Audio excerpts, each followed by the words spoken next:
What's going on, all y'all Zuk Junkies? You may notice that the background is a little bit different, and that is because in this video I'm going to be insulating the garage door, and I'm going to show y'all how to properly clock this spring to accommodate the added weight of insulating the garage door. Here's the view right outside my garage door with it being open. As you can see, whenever the sun gets to the highest point of the day and then it starts to set, there is nothing blocking direct sunlight. My neighbor across the way, they own both those lots and they don't have a single tree over there. Yeah, so after midday, the sun just beats on this door. If you're right about where I'm standing, you can literally feel it to the point of it's uncomfortable that you need to step away. So the hope of the end result of this is that I can insulate this to prevent that radiating heat in here, and then I'm gonna add this little 6-inch, what's it called? It's a 6-inch air tight takeoff. I don't know if that's how you say that. TITE. I thought to myself, man, I really wish I could add AC somehow, and then I just kind of had the idea to insulate this. I was like, oh, I'll just hook up this. I'm just gonna rivet this to the inside somewhere, probably down in the corner where the welding machines are. Right? So I'm going to use a hole saw to cut a hole in the garage door. I'm going to rivet this to it, and then on the outside, what I'm going to do is I'm just going to put one of these little inside the house vent covers. So this will screw onto the outside of the garage door so the hot exhaust air from the portable AC unit has a way to get out. So that's the first thing I need to do. I need to figure out where I want to put this hole. Then we can kind of just start from there. Alright, so on the other side of the garage door in this corner is where I keep my spare metal. But right here is pretty much a clean line of sight for the walkway that is on the passenger side of the Samurai. So I'm thinking that mounting this right here is going to be the best bet.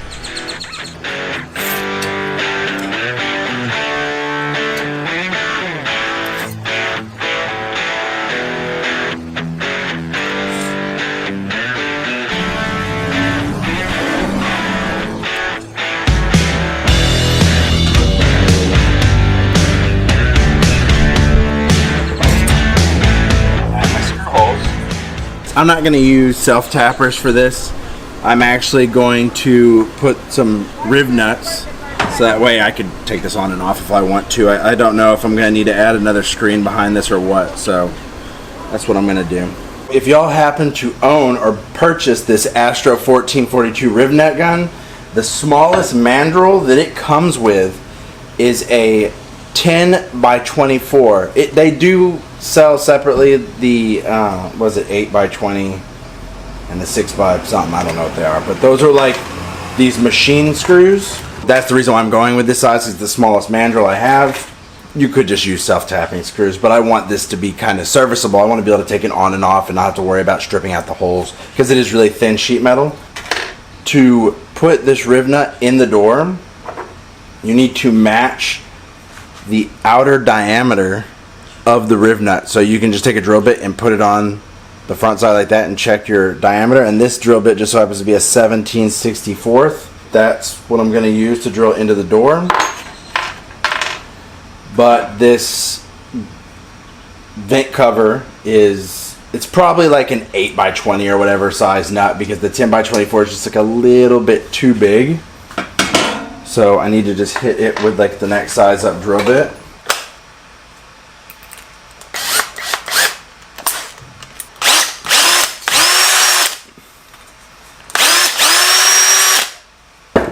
And that next size up drill bit just so happened to be a 3/16. So I need to change out the mandrel on this real quick.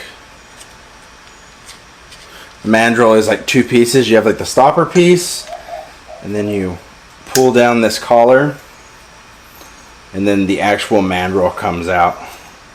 It unthreads. And that is the M6 1.0, which is like the standard size thread pitch on a Suzuki Samurai, and a lot of other modern cars too, any Japanese car, stuff like that. That's like their favorite size. And now you take the new mandrel and you put it in there, and then that collar, if you twist the mandrel, it'll slide up and lock. That'll keep, whenever you're unscrewing it, that prevents the mandrel from staying in the riv nut, so you can actually unscrew it. And then you have the stopper, which kind of keeps everything lined up. Okay, and whenever you put the riv nut on there, you open the handle up all the way and you thread it down, so that way whenever you actually squeeze the handle, it'll collapse it. So I got my holes marked. I need to go drill those 2 holes and then install the riv nuts.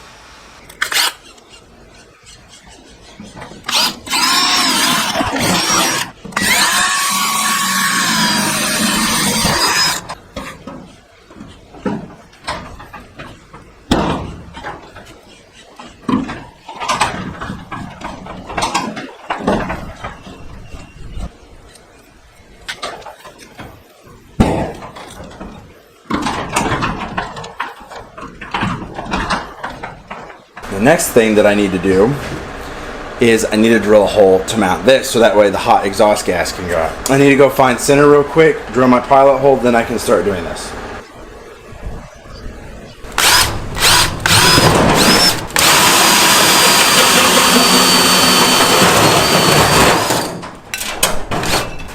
I'm gonna deburr that edge. This is a cool little tool. I don't know if I've ever mentioned it before. It's a deburr. So it's got a blade, and you can put it on the edge, and as you move around, the blade swivels, and if they're easy to change, just pull this collar down and they slide out. And you can run your finger in there and not worry about cutting yourself. Alright, so now this piece I'm going to rivet on, but I'm not going to rivet it from this side. I'm going to rivet it from the other side, because I want to keep the clearance on the other side as close as I can, because those little vent slits, they actually protrude out past the lip of the frame of that. With this piece, I'm just going to line it up, because it's pretty much spot on the exact same size now after I deburred it. Guess you could do as many rivets as you want. I'm actually probably going to add 2 more rivets.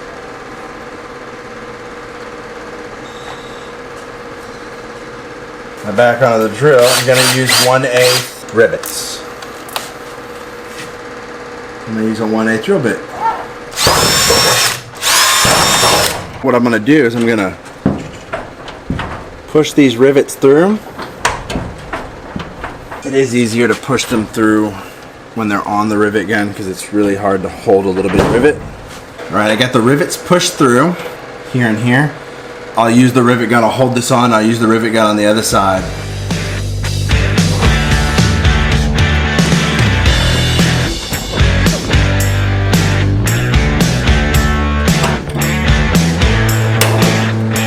There you go. Top one's riveted. Bottom rivet just fell out.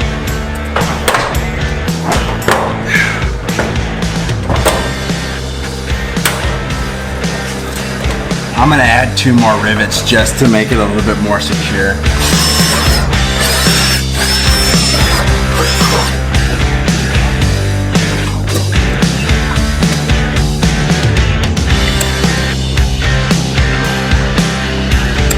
Now, put the grate on. Look at that. That doesn't look too bad at all. Now we can move on to actually insulating the garage door. Well, actually I need to prep it. I need to like clean it so stuff will stick.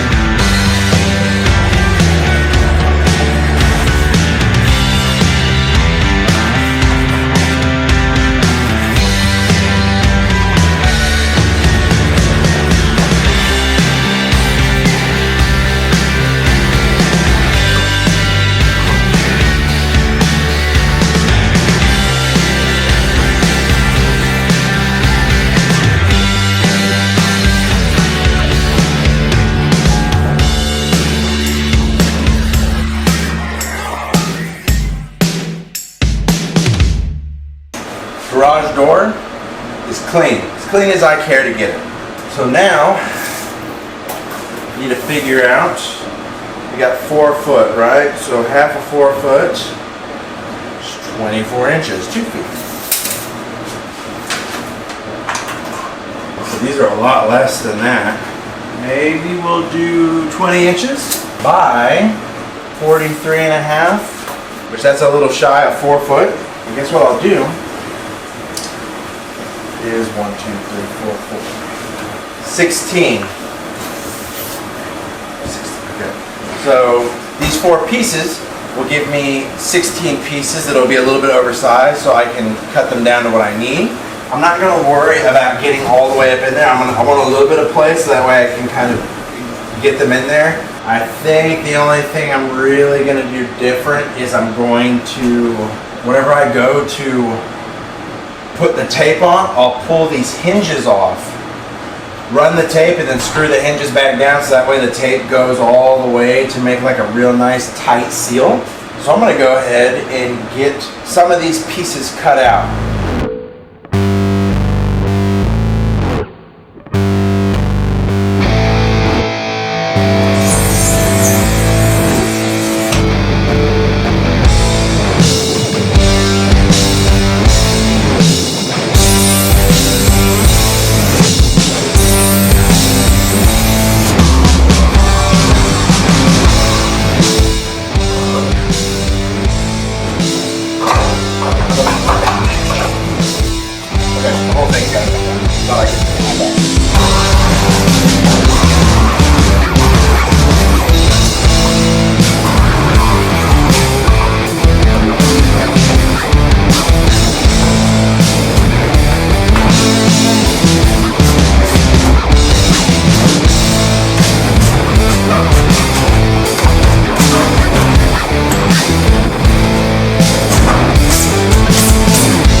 Key here is to not lose your cool whenever this stuff goes on.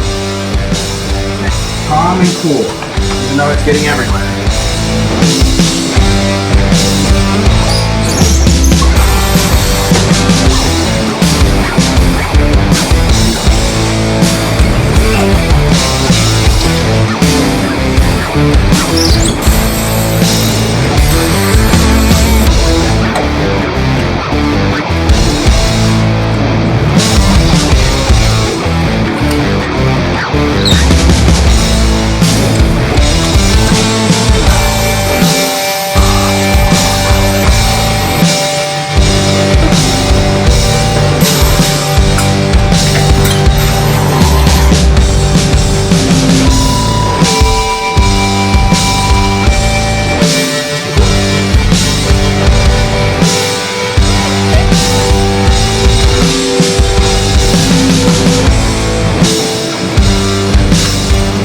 So I brought out my temperature gun and I wanted just to shoot the door to see the difference that an insulated panel versus a non-insulated panel is going to be.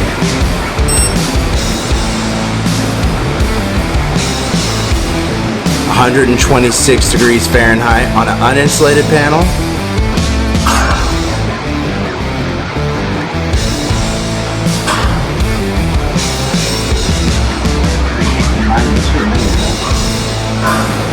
(94 degrees on an insulated panel.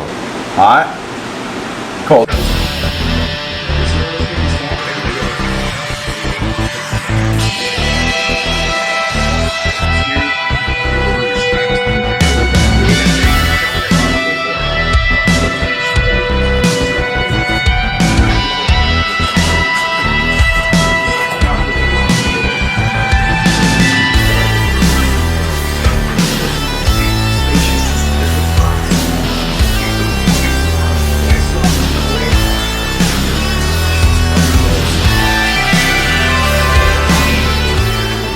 Alright y'all, I wanted to show y'all this. So on some of these hinges, the screw holes are stripped out and they're only held in with like these little, I don't know, coarse thread screws that are kind of serrated. I don't know if you can see that. On the flange part, that's supposed to hold them in place. And some of the holes are stripped out. Well, in this case, check it out. they made the hole bigger and they put a nut and a bolt through there, and you can actually see that the sheet metal has ripped from probably the previous hole of them drilling it. It's so thin. So I'm not going to be able to get onto the back side of this and hold a nut and thread the bolt back in once the insulation's in, as you can see. So that hole is large enough to fit an M8, but because the sheet metal's so thin, I want to show y'all like a little trick that you can make this work to your advantage. So the riv nut is flanged on the front side, so I'm not worried about the front side grabbing it, but whenever you actually collapse this, the grabbing surface area is a lot less. So I'm gonna do what I've seen done with rivets in plastic. I'm gonna take a washer. This is actually an M10 washer. I used the step bit and I just enlarged the hole a little bit. But what I'm gonna do is I'm gonna insert this riv nut into the door, right? Like regular. But on the back side, I'm gonna slide this flat washer on. So that way when I collapse it, I have this flange step on the riv nut, and I have a big flat washer to grab the sheet metal to just have more surface area to bite on. Going from the front, put my washer on the back. I'm gonna hold it in place, use my shoulder and my other arm, and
alright y'all, door is insulated, taped up, spray foam's on, so now we can move on to actually adjusting the spring. The terminology that's actually used is it's called balancing the garage door. The drums on my garage door, they're 4 inches, which is the industry standard.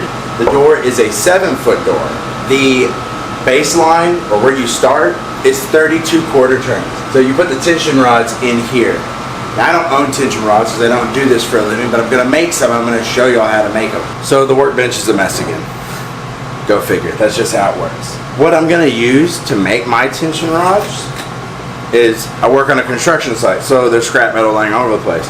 Well, I found some small cut trash pieces of rebar, and they already look to be the appropriate diameter or pretty close to it.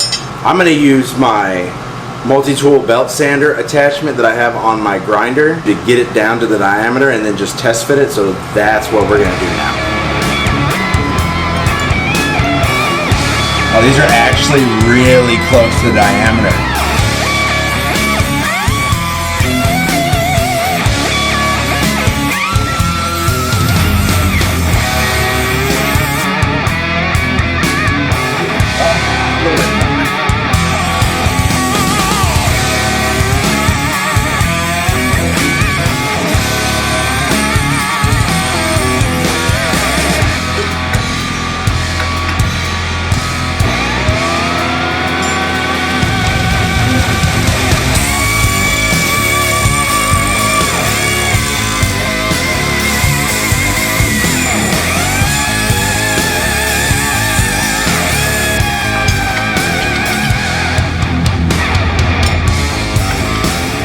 Alright, super straightforward job. Got our 2 homemade rebar tension rods for winding up that spring. If your garage doesn't have like one of those locks that you can like push in and out, you can use this for whenever you're done and you're coming off of it. You snap this on the track so that way the door just won't fly up. If you put too much tension on the spring and you undo the tension rod, you pull it out, the door can shoot up. So you want to be able to like keep it stopped. And we have an adjustable wrench for undoing the 2 set screws that are on the spring. What I'm going to do is I'm going to unlock the door from the garage door opener so that way we can kind of feel how heavy this door is on its own. Whenever you wind up the door or whenever you pull open the door, it should be really easy. Like you should be able to lift it with 2 fingers. Just put your finger like on these hinges and pick it up, which obviously is not the case. It's pretty heavy. Like, I know it seems like, well, yeah, it's heavy, you know, you're grabbing on the hinge with just like your fingers, but literally when a garage door is balanced, it shouldn't take a lot of effort whatsoever. Whether this garage door is insulated or uninsulated, you know, garage door openers are not all that powerful. The springs are meant to actually help. So over time, these springs, you know, the metal becomes fatigued. Maybe they slip and unwind themselves. There's a whole slew of scenarios that can happen over time, or in this case, you know, we've added significant weight because that 32 quarter turns is just a benchmark. That's just like a starting point. And then you open the garage door and you see where you're at. You know, sometimes 32 turns can be too much, you need to back off.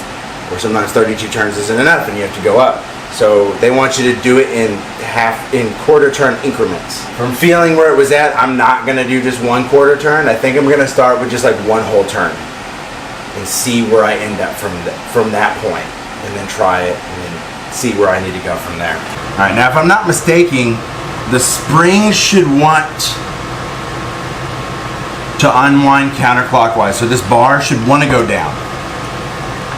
But just to be on the safe side, I'm gonna hold it and I'm gonna slowly undo these set screws. 1.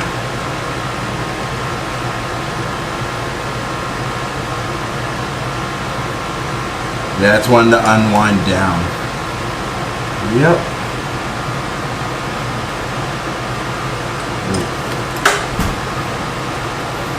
Alright, so I'm going to need to be careful because I don't want to jack up my newly installed insulation. I'm supposed to have that reinforcement bar that goes the whole length sitting here, so this would normally just sit on it. It'll probably sit out like this, because that's normally what they do. They'll let it rest. But I can just hold my hand right here. It's not like too terribly, I mean, like there's a good amount of tension behind the spring, but it's not like super overpowering. So now,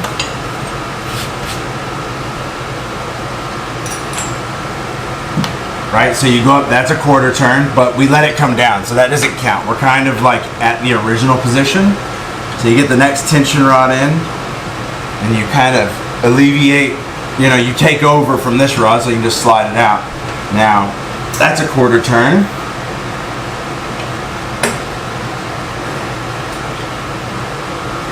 Two quarter turns, so that's half a turn.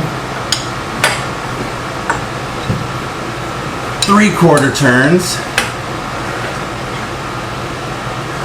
4 quarter turns, which would be a whole revolution. Now,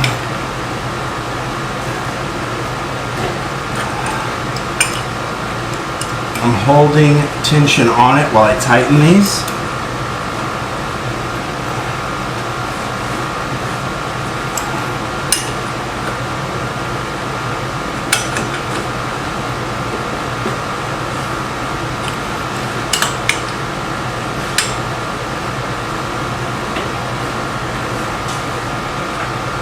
Oh wow, that didn't work out the way it was supposed to work out at all.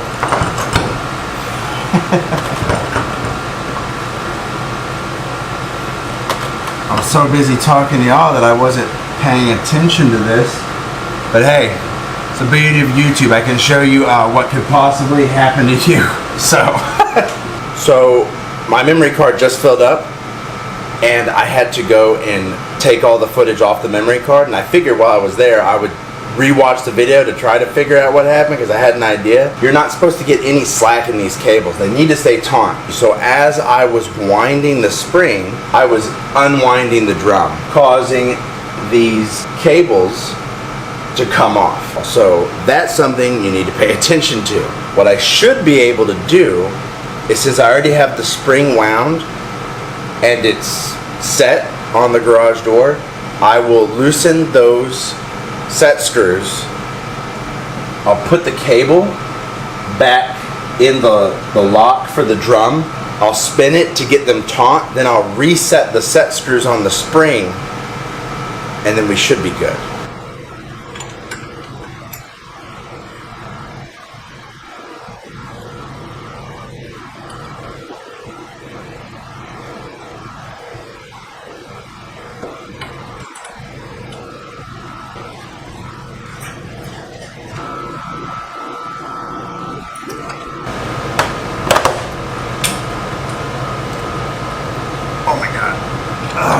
And that's probably why that happened, because this is relative. See, look, yeah, it wants to spin it. So I need to grab this.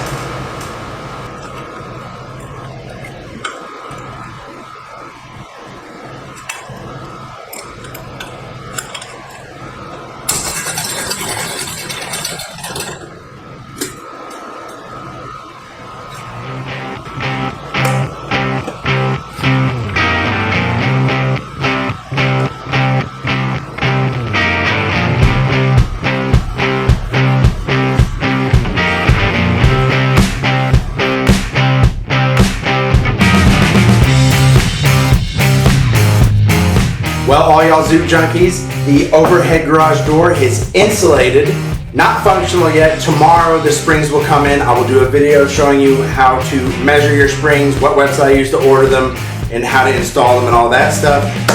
Then right after that, the very next video will be budget build video. I just really can't work on it without being able to get my tools and equipment in and out of the garage. And like always, if this was content that you enjoyed watching, be sure to smash that like button. If you haven't already, be sure to subscribe and turn on notifications so that way you can stay up to date on what I've got going on in one of two shops.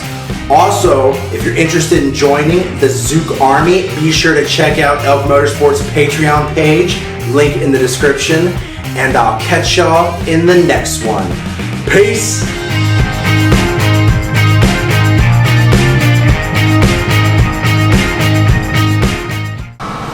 That wasn't planned, if you couldn't tell.